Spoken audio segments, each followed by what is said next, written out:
McFarlane Toys Indonesia. Hai teman-teman, kembali lagi bersama saya Edwin dari CW Toys. Dan hari ini saya ingin mereview figur yang termasuk kecil untuk keluaran McFarlane, yaitu Batman dari Classic TV Series tahun 66. Nah teman-teman, jadi di sini bisa bilang kemasannya berbeda dengan kemasan McFarlane yang biasanya ya. Karena di sini itu dia ditempel bukan dalam box, sehingga memang ketika teman-teman buka ini kemungkinan rusaknya pasti besar. Nah oleh sebab itu teman-teman, saya ada kasih tips kalau teman-teman ingin memajang kembali figur ini ketika memang udah tidak dimainkan. Yaitu dengan cara adalah bagian sini sudah saya cutter sebelumnya teman-teman ya. Jadi bisa dibuka lewat sini teman-teman, di bawah sini ya. Nah terus figurnya bisa teman-teman keluarin kayak gini. Nah, jadi tidak terlalu merusak tampilan kemasan karena memang kemasan itu menjadi salah satu poin penting teman-teman dalam desain untuk menampilkan figurnya. Nah, jadi teman-teman langsung saja ya. Ini adalah Batman-nya. Teman-teman kita bisa lihat kita ada dapat bonusnya berupa efek-efek suara pada si Batman. Dan kita juga akan memotong ini teman-teman. Nah sekarang mari kita keluarkan Batman-nya. Kalau kita lihat secara tampilan detail teman-teman ya, di sini kok lepas? Maafkan teman-teman karena ini termasuk baru. Dan kalau teman-teman lihat ya di sini dia packnya itu tidak seperti McFarlane yang di Multiverse, dimana di sini packnya cuma satu saja, sehingga memang si Batman ini teman-teman tidak bisa bergerak terlalu heboh karena dia bergeraknya hanya bisa ke kanan dan ke kiri.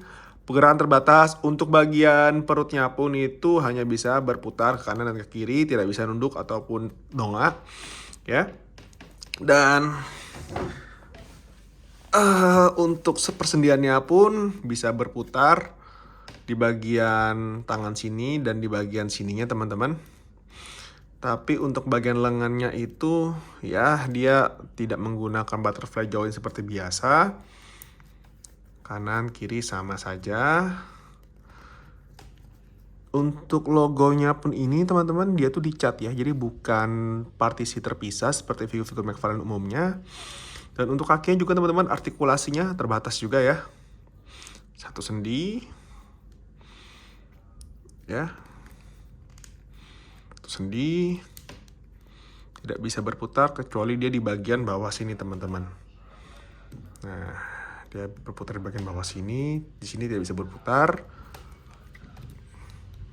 Sabuk detail bagus, standar. Dan yang unik teman-teman adalah untuk jubahnya si Batman ini dia menggunakan kain teman-teman ya, yang biru metalik gitu, biru gelap metalik, mirip dengan bawaannya teman-teman seperti ini. Nah, bisa dibilang untuk figur ini teman-teman ada sih perbedaan ya. Kalau yang di sini entah kenapa itu dia tampilannya itu seperti metalik teman-teman, tapi yang di sini kok nggak terlalu metalik ya. Ya itu. Nah terus kita kembali teman-teman, kita coba lihat detail lagi tadi yang terputus ketika kepalanya lepas. Jadi untuk detail wajah teman-teman ini termasuk bagus ya. Kalau untuk dipajang standar sih bagus banget teman-teman. Nah kebetulan ternyata di sini teman-teman ada artikulasinya lagi di sininya. Di sini nggak ada ya. Kalau McFarlane biasanya kan di sini kan ada artikulasi ya. Nah tapi di sini nggak ada, hanya di sini saja. Jadi artikulasinya 1, 2, 3, 4, 5, 6, 7, 8, 9, 10, 11, 12, 13, 14, 15. Ya ada 15 artikulasi teman-teman kurang lebih. Nah jadi aksesoris tadi itu teman-teman ya, teman-teman bisa pasang sebenarnya di sini. Jadi dia ada dari soft plastik teman-teman, bukan plastik keras. Nah, jadi kayak dia bisa mukul gitu teman-teman, pow gitu, seperti di film-filmnya ya. Kalau teman-teman pernah lihat, cara cek aja di YouTube gitu ya, Batman klasik. Di situ Batman-nya Tidak dark, tidak gelap, tidak serius, dan campy banget, dan kartun banget teman-teman. Teman-teman bisa lihat ya di sini ya, kita bisa kasih efek pow pow kepow gitu ya. Nah, di sini memang adalah satu-satunya Batman yang lucu banget. Dan yang kedua itu barulah Lego Batman. Untuk Batman-Batman lainnya kebanyakan serius dan lebih kelam. Nah, teman-teman, ini figurnya ya ketika kita dirikan. Secara berdiri sih aman teman-teman, karena dia kakinya itu kan tidak bisa bergerak ya. Dan untuk kakinya pun itu dia termasuk lebar. Sekarang coba kita bandingkan dengan figur McFarlane yang lainnya. Tingginya jauh banget. Ini itu kalau kita cek teman-teman ya, perbedaannya itu kisarannya hampir beda mungkin sekitar 4-5 sentian teman-teman. Nah, dan kalau kita coba untuk bandingkan lagi dengan figur Batman, di sini terlihat cebol. Dan memang yang menjadi pertanyaan bagi para teman-teman di forum sih adalah kenapa McFarlane tidak mengeluarkan Batman-nya ini dalam versi yang standar seperti figur DC Multiverse yang lainnya? Toh lebih bagus gitu ya. Nah, tapi memang ya di sini mungkin McFarlane karena dia itu ingin membuat figur ini lengkap dengan markasnya dan mobilnya, sehingga kalau menggunakan artikulasi atau menggunakan tinggi yang besar, itu kemungkinan akan membuat kemasannya dan budgetnya pun lebih dari perhitungan McFarlane yang standar. Nah teman-teman,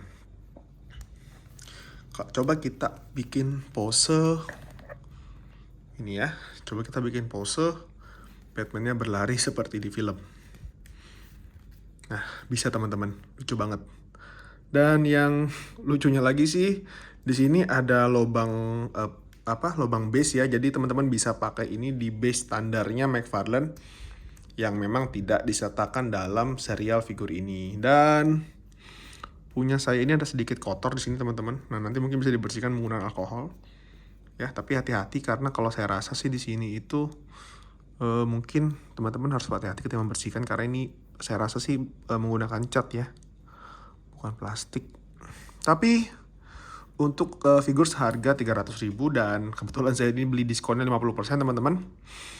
Jadi ini figur worth it banget kalau teman-teman beli ya. Apalagi kalau teman-teman suka Batman yang lucu dan klasik, maka ini adalah Batman pilihan yang paling cocok untuk teman-teman semua. Dan terima kasih teman-teman. Habis ini saya akan coba review figur-figur Batman seri ini di video berikutnya, dan sampai jumpa dan sampai ketemu lagi teman-teman. Terima kasih.